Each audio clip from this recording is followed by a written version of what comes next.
নতুন প্রদেশ বিজেপির সভাপতি অভিষেক দেবরায় দায়িত্ব পাওয়ার পর ঊনকোটি জেলা সফরে এসে রবিবার কুমারঘাটে একটি গুরুত্বপূর্ণ সাংগঠনিক বৈঠকে যোগ দেন।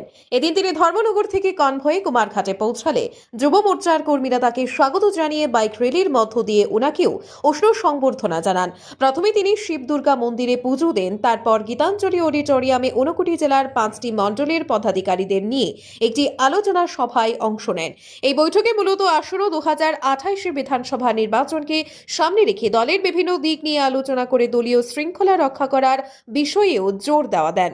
উপস্থিত নেতৃবৃন্দদের মধ্যে ত্রিপুরা সরকারের মন্ত্রী টিঙ্কু রায়, মন্ত্রী শান্তনা চাকমা, প্রদেশ বিজেপির 2 সাধারণ সম্পাদক ভগবান চন্দ্র দাস ও চন্দন দেব রায়, জেলা কমিটির সভাপতি বিমল কর এবং জেলা সভাধিপতি অমলেন্দু দাস, এমডিসি মঞ্জুরানী সরকারও উপস্থিত ছিলেন।